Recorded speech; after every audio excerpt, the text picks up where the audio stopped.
What's up, guys? Jewish rapper responding to the accusations of starving and famine in Gaza. Well, my name is Kosher Dills. I'm a rapper based in New York, and I'm also Israeli-American, and I'm here to talk about it.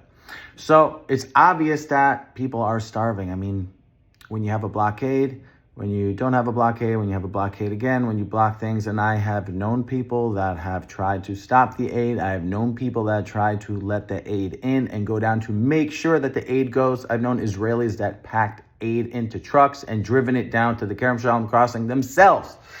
Okay, there's a wide array of opinions in Israel. People that don't think that they should bring in the aid, well, they are angry about October 7th. And this goes back from months and months and months, to 7 months after October. Now we're 2 years in. General consensus, unless you're not a little bit crazy or a lot crazy, we want aid to get in. Israel has given the most aid out of any country in any war. But with that being said, does the aid exist or does the aid not exist? The aid exists. The aid exists. In fact, there are people making videos right now about the aid on the border with nearly 1,000 trucks of aid.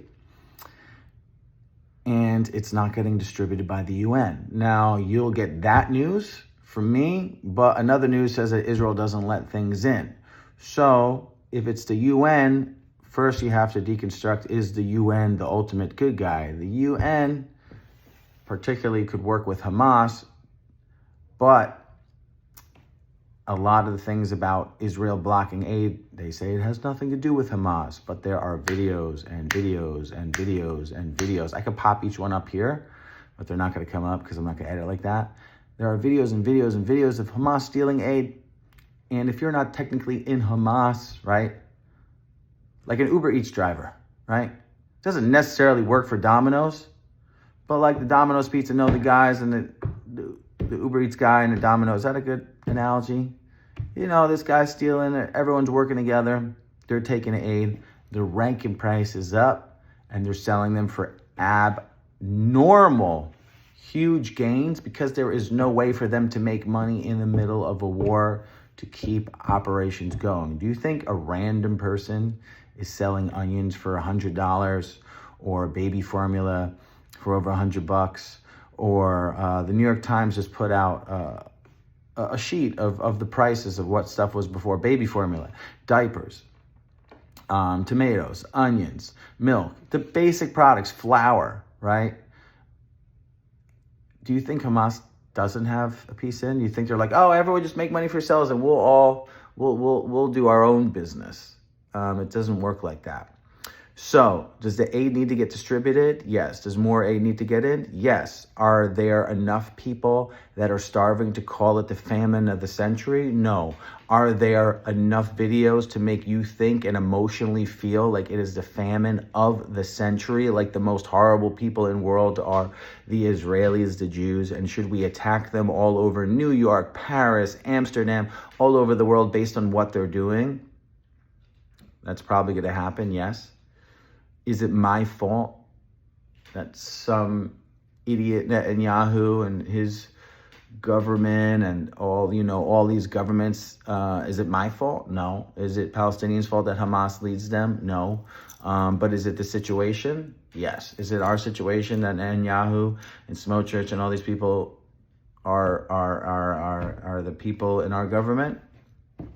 It's not our fault, but it kind of is too, I guess, right? And that brings us here. So I'm making this video because I think people don't think that Jews or Israelis feel horrible. And if you've ever been to a concentration camp, you can't cry enough tears. If you ever see children die, 1, 2, 10, 10,000, you can't cry enough tears, right? Because the same amount of tears shedded over someone getting hit by a car in New York City, a bicycle, it's impossible to shed enough tears because it's so horrible, right? So if I'm not crying hysterically or commenting or making my entire life about this, it's because I would be unable to operate at all post 10/7.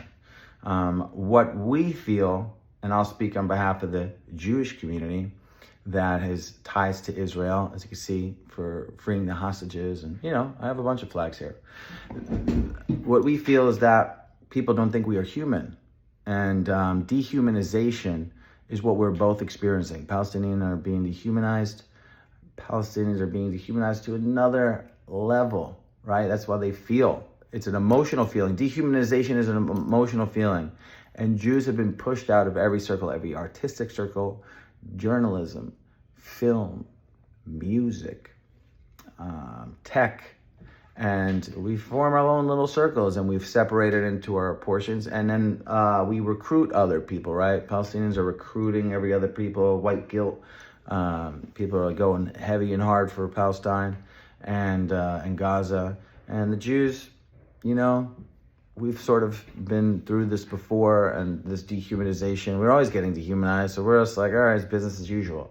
There's never been something this long as shouldn't happen. It needs to be stopped. We need to get food in so these people could eat.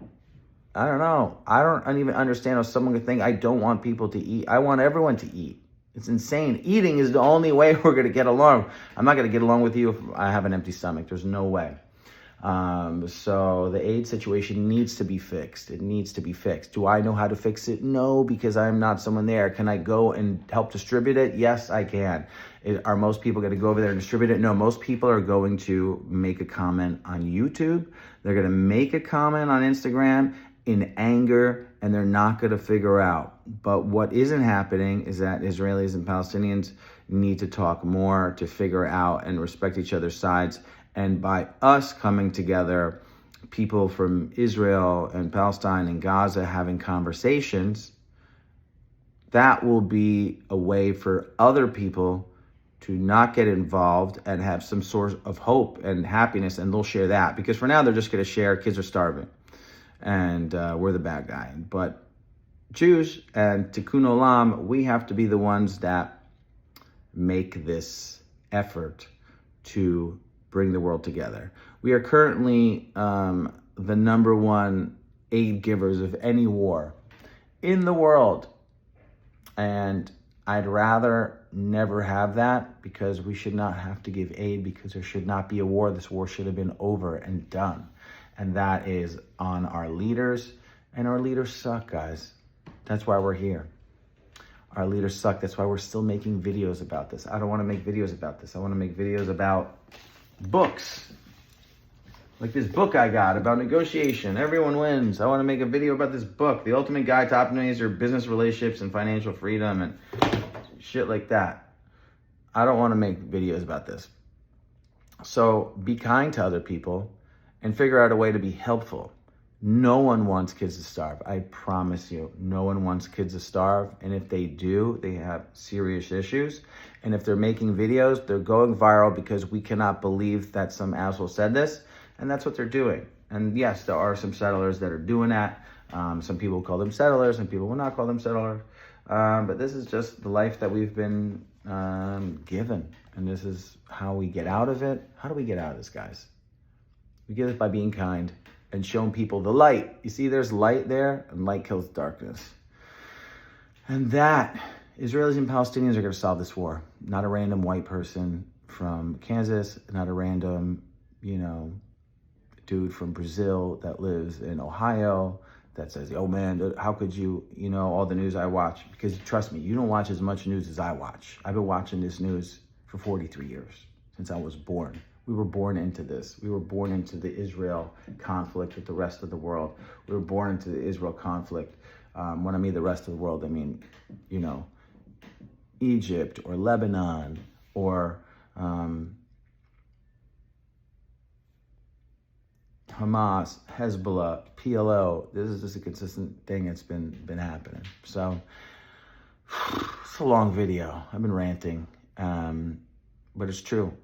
Until we are the ones that show the rest of the world that we have a heart and that we are giving, even as pro-Israel as we are, and I decided that I'm pro-Israel to the death of me. Even if horrible things happen, all my friends and family are there, and I have to side there. So So thanks for liking, subscribing, share this video. Love you.